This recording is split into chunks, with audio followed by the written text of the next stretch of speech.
passar agora a falar com você um pouco sobre o uso da palavra de Deus no preparo do sermão.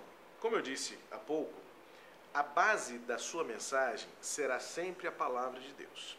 Algumas regras básicas para a escolha do texto bíblico. Porque você vai perguntar, bom, pastor, então como é que eu escolho o texto bíblico?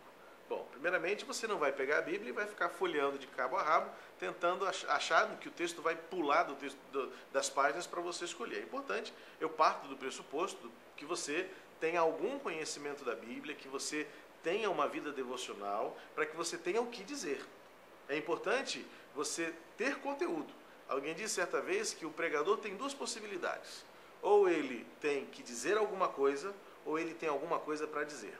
A primeira situação é extremamente desconfortável, quando você tem que dizer alguma coisa. É muito melhor, vem de Deus, é abençoador, quando o pregador tem alguma coisa para dizer.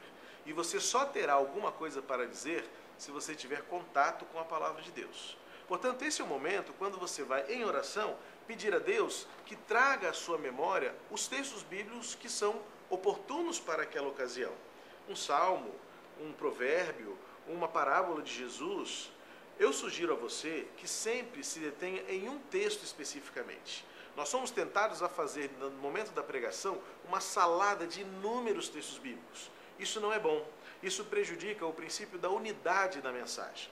Quando você usa muitos textos bíblicos, você ajuda o ouvinte, na verdade você prejudica, mas é uma maneira de dizer, você está ajudando o ouvinte a se desviar do foco do que você quer dizer.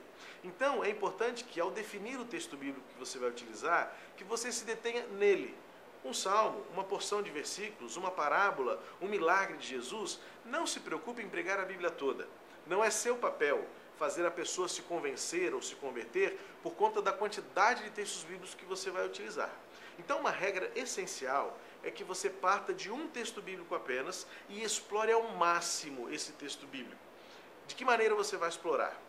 Eu vou sugerir a você 4 princípios, que eu sugiro até que você depois se detenha e se aprofunde um pouco mais nesse tema, que são chamados os princípios de interpretação do texto bíblico. O primeiro princípio é o teológico. Quando você for analisar um texto bíblico, pense que este texto está dentro de um contexto de unidade em toda a palavra de Deus. Então você vai interpretar o texto bíblico à luz de toda a Bíblia.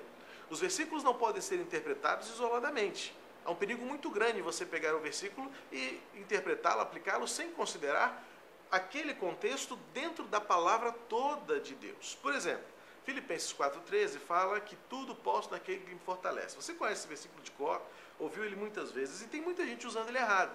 Porque diz que de alguma maneira que esse versículo nos daria a autorização para fazer o que nós quisermos. Tudo posso naquele que me fortalece. Mentira!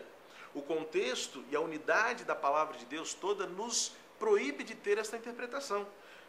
Usando especificamente o contexto de Paulo, ele diz nos versículos anteriores, quando ele diz lá no versículo 10 e 11, ele diz assim, olha, eu passei muita necessidade, tive fome, tive muitas vezes o que comer, andei nu, tive roupa para vestir, muitas vezes andei sozinho, tive companhia.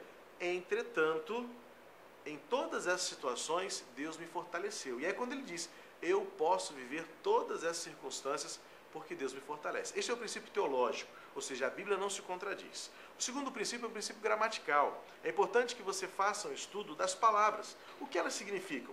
Qual a interpretação que elas têm? Qual é a tradução na língua original? Se possível, faça leitura de livros paralelos, comentários bíblicos, dicionários, para lhe ajudar. Eles não pregam por você, mas eles ajudam você a entender gramaticalmente o texto. O terceiro princípio é o princípio histórico. Qual é o pano de fundo daquele momento? O que acontecia naquela época que levou o determinado autor a escrever o que ele escreveu? Isso nos ajuda a interpretar corretamente o texto. E por último, o princípio prático, ou chamado princípio homilético, que é quando você pega um texto para ler, para interpretar e para pregar, você precisa estar preparado para responder a seguinte pergunta: o que as pessoas farão depois de ouvirem esse texto? E aqui, quando a gente parte para o próximo momento, quando eu vou falar sobre a definição de objetivos e do alvos para a sua mensagem. Então, guarde bem isso. Princípio teológico, princípio gramatical, o princípio histórico e o princípio homilético. O que as pessoas farão depois de ouvir esta mensagem.